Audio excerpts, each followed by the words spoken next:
Hello and welcome to the debate on Evening Prime. Tonight we shall discuss the political scenario in Sikkim once again, where the ruling Sikkim Krantikari Morcha has levelled by far its biggest allegation against the Pawan Chamling-led opposition SDF. Now the allegation that SKM has made is pretty serious.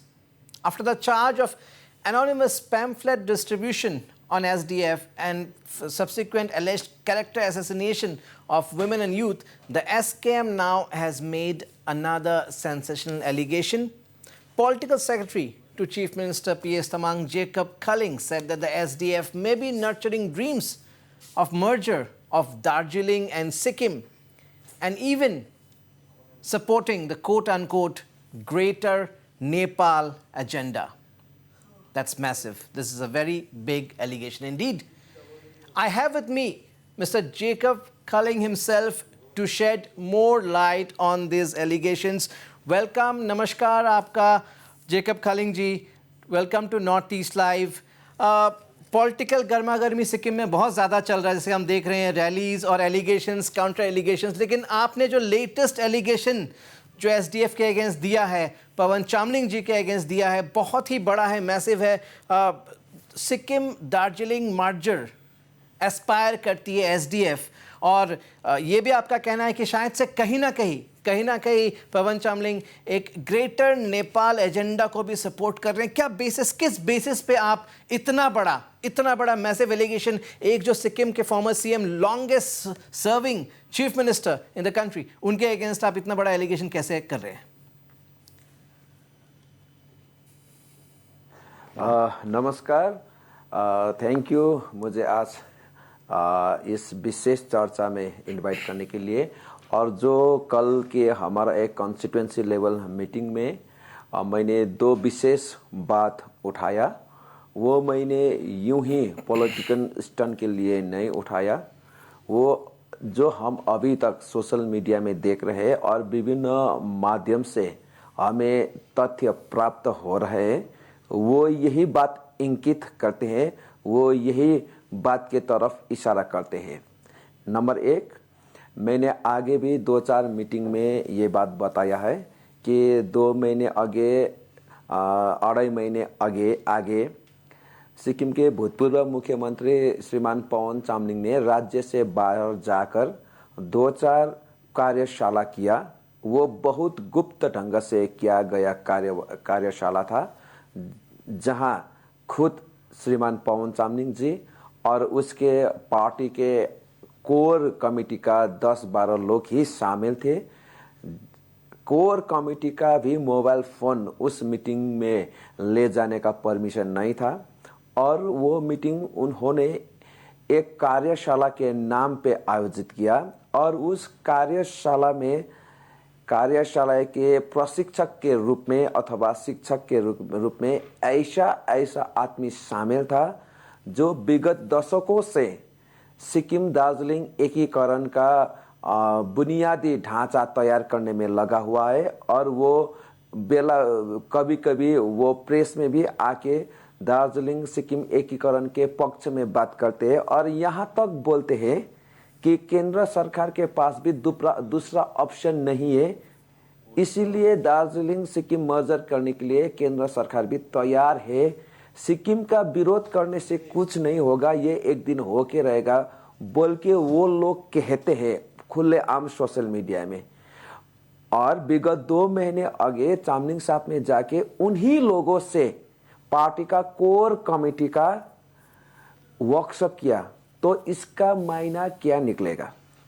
अगर सिक्किम का development का बात हो, सिक्किम में नेतृत्व के बात हो, सिक्किम के इश्यू का बात हो, तो वो तो मीटिंग सिक्किम में होता था. चाहे गुप्त सभा हो एसडीएफ पार्टी का, चाहे पब्लिक मीटिंग हो एसडीएफ पार्टी का, चाहे एसडीएफ पार्टी का कोर कमेटी का मीटिंग हो, चाहे उन्होंने का कार्यकारिणी समिति का मीटिंग हो, सिक्किम में होता था.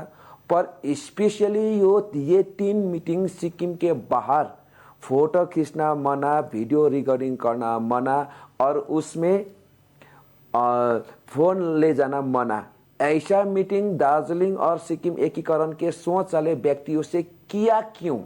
ये तो सिक्किम के जनता का अहोभाग्य है कि अंदर से हमें वो वहाँ का वीडियो, वहाँ का फोटो प्राप्त हुआ जो अभी हमारे पास है। समय आएगा हम बिल्कुल इस बात को हम चलिए। रखेंगे। एक दूसरा जो जी चलिए ग्रेटर नेपाल की हम बात करेंगे। चलिए मान लेते हैं कि एसडीएफ ने, जैसे कि आप कह रहे हैं एलिगेशन से, कि एसडीएफ ने ये सारे मीटिंग्स, सीक्रेट मीटिंग्स किए जहां मोबाइल फ़ोन्स अलाउड नहीं था, ऐसे ऐसे लोगों से मिले जो कि दार्जिलिंग सिक्किम मर्जर का सोचते हैं। लेकिन इससे एसडीएफ का क्या फ़ायदा हो सकता है? इस इलेक्शन में चुनाव सामने आ रहे हैं, सबको अपने फ़ायदे की बात करनी है। और सिक्किम एक स्टेट है, एक राज्य है, एक स्टेट है जहाँ के लोगों का अपने ड्रीम्स, अपने एस्पिरेशंस हैं, एक टूरिज़्म हब है, वाइब्रेंट कल्चर है। और वहाँ का, ठीक है, दार्जिलिंग सिक्किम आसपास है, सेम लैंग्वेज शेयर होता है कहीं ना कहीं, फिर भी आपको नहीं लगता सिक्किम के लोगों के अपने एस्पिरेशंस ज़रूर है? वो कंबाइंड एस्पिरेशंस शायद से नहीं है दार्जिलिंग और सिक्किम का। कहीं ना कहीं यस, कल्चरली एक सिमिलरिटी है ज़रूर, लेकिन एक स्टेट है सिक्किम और लोगों के अपने एस्पिरेशंस। तो इससे एसडीएफ का क्या फ़ायदा हो सकता है? देखिए, दार्जिलिंग का अपना समस्या है और दार्जिलिंग का अपना मांग है।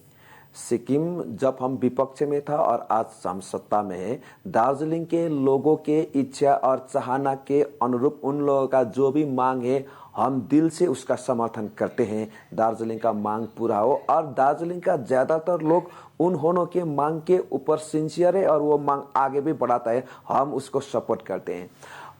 पर दो बातें इसमें, एक आदमी का महत्वाकांक्षा अपने आप साथ साथ में अपने राज्य को भी ले डूबेगा। और यहाँ पर सबसे खास करके श्री पवन चामलिङ जी का राष्ट्रीय नेता होने का पिछले बहुत दशक से जो उनने दिखाया था, वो महत्वाकांक्षा सबसे मुख्य कड़ी है। एक नेपाली में कहावत है कि मर्नुभन्दा बौलाउनु निको। इसका मतलब मर जाने से अच्छा है कि हम बौला बन जाए और हम या तो पागल बन जाए, मरने से अच्छा। ये यहाँ पर इसलिए ठीक ठहरता है कि अभी श्रीमान पवन चामलिङ का जनाधार सिक्किम में बिल्कुल शून्य के स्तर पर हो गया है। चुनाव आने सिर्फ 1 महीना 1.5 महीना या तो 2 महीना है। एक भी बड़ा पब्लिक मीटिंग न कर पाने का उन्होंने का ये स्थिति है। और सिक्किम का जनता का इतना भरोसा टूट गया है उनके ऊपर कि दोबारा आना मुश्किल है, नहीं नामुमकिन है, ये चामलिङ साहब को भी मालूम है। तो ऐसे में क्या करें कि कम से कम ये इश्यू आगे बढ़ा के अगर दार्जिलिंग का सपोर्ट चामलिङ जी को मिले तो हम कुछ कर पाएंगे। ये महत्वाकांक्षा और ये भ्रम का खेती कर रहे हैं, वो व्यक्तिगत फायदा के लिए कर रहा है, न तो सिक्किम के फायदा के लिए कर रहा है, न तो दार्जिलिंग के आम जनता के फायदा और उन्होंने के आकांक्षा के लिए कर रहे हैं। लेकिन एसडीएफ तो कह रही है कि आप लोग बाहर से वोटर्स ला रहे हैं, फेक वोटर्स ला रहे हैं। बाइचुंग भूटिया ने भी कहा एसकेएम फेक वोटर्स ला रही है। ये क्या पॉलिटिक्स है? और ये जो बाहर वालों का पॉलिटिक्स इस बार थोड़ा ज़्यादा हो रहा है सिक्किम में। ने जो बाइचुंग जी ने आरोप लगाया हमें कि हमने 2019 टू 2024 कम से कम 4-5 हजार वोट बाहर से सिक्किम ले आया हमने और यहाँ पर रजिस्टर किया, इनरोल किया वोटर लिस्ट में ताकि हम जीत पाए। ये बिल्कुल गलत बात है, ये बिल्कुल निराधार बात है। और मैंने कम से कम हमारे 3 पब्लिक मीटिंग में इसको प्रमाण के साथ मैंने अपनी स्टेटमेंट में रखा है, जो अभी सोशल मीडिया और पेपर में, प्रिंट मीडिया में रिकॉर्डेड है। अगर वोट परसेंटेज का ही बढ़ने का काम करेगा तो सबसे ज्यादा पवन चामलिङ के रिज्यूम में 2009 टू 2014 में 70,000 से ज्यादा वोट सिक्किम में नया वोट इनरोल हुआ है, जो नेचुरल वोट ग्रोथ नहीं है। यहाँ का जो जन्म से और 17 वर्ष जो पहुंच गया वो 18 वर्ष, ये वाला वोट इतना ज्यादा नहीं होता है। 2019 टू 2014 में सबसे ज्यादा अननेचुरल तरीके से 70,000 से ज्यादा वोट सिक्किम में बढ़ा है, वो बाहर का वोट था।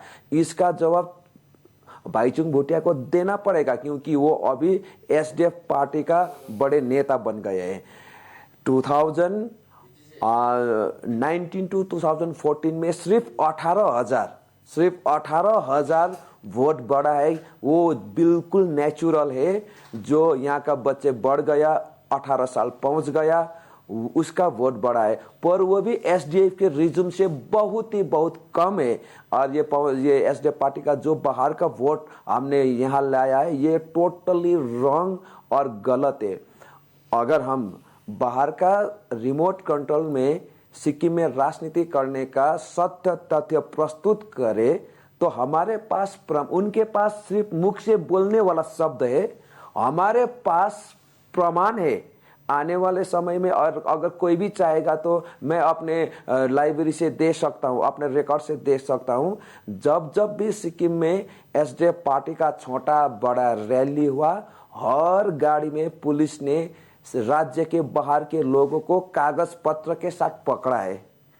जब भी सिक्किम में कुछ गड़बड़ी किया, एसडीएफ पार्टी ने विथ आर्म्स, बिल्कुल विथ आर्म्स बाहर के लोगों को पवन चामलिंग जी के निवास से पकड़ वायलेंस के एलिगेशंस तो एसकेएम के ऊपर भी हैं। वायलेंस के एलिगेशंस तो एसकेएम के ऊपर भी है, एसडीएफ ने दिया। अब अगर हम बात करें जो आपने मेंशन किया था ग्रेटर नेपाल जो एक चार्ज लगाया आपने स्पेशली पवन चामलिंग जी के ऊपर, उसका क्या आधार है?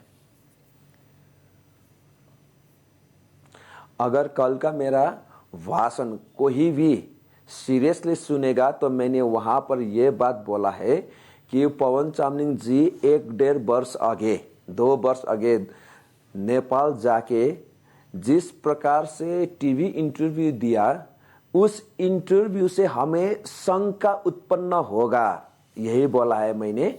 मैं अपने वचन पे अभी भी कंसर्न हूँ और अभी भी मैं उसी में अडिग हूँ। मैंने कल बोला है कि हमें और सभी को शंका ये उत्पन्न होता है कि नेपाल के टेलीविजन वालों को उसके प्रश्न था कि नेपाल आके आपको कैसे लगा।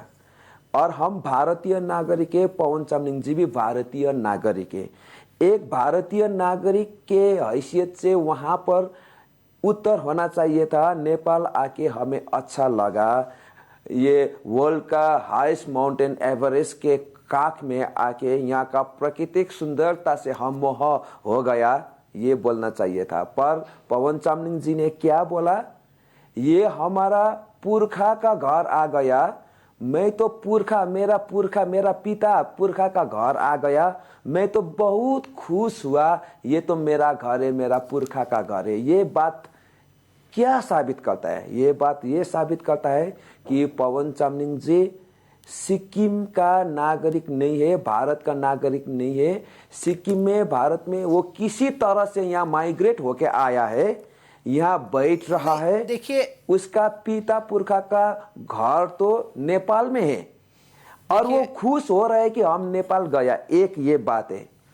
अरे जिस आदमी ने संवैधानिक पोस्ट, चीफ मिनिस्टर के पोस्ट में भारत के संविधान अनुरूप शपथ लेके 25 वर्ष राज किया एक राज्य में, वो दूसरा देश में जाके कैसे बोल सकता है कि मेरा पिता पुरखा का घर आके मुझे खुश हुआ? देखिए, हमारा तो पिता का घर भी सिक्किम है, पुरखा सबका घर सिक्किम है। देखिए जेकब खालिंग जी, लेकिन कल्चरली एक सिमिलरिटी है, ये हम मना नहीं कर सकते। नेपाल हो, दार्जिलिंग हो, सिक्किम हो, कल्चरल सिमिलरिटीज़ तो है, ये हम मना नहीं कर सकते।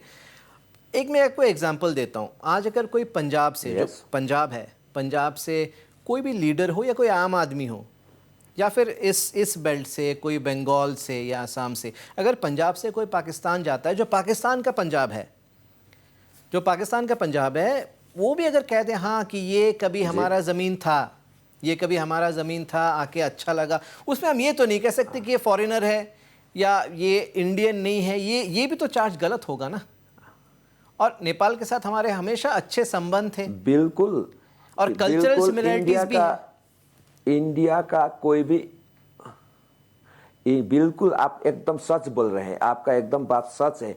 अगर कोई भी इंडियन पार्टीशन के टाइम में इंडिया में हो गया, उसका जमीन पार्टीशन से आगे अगर लाहौर में था, अगर पंजाब प्रांत में था, पार्टीशन के टाइम उस वक्त के सिचुएशन अनुसार वो इंडिया में आ गया और अभी वो पाकिस्तान में as a tourist as a जो भी हो जाके हम यहाँ पंजाब प्रांत के था, अभी हम भारत का हो गया, हमारा पुरखा का जमीन में आके खुश लगा, बिल्कुल बोल सकते हैं। क्योंकि पार्टीशन से आगे एक देश था, एक देश था।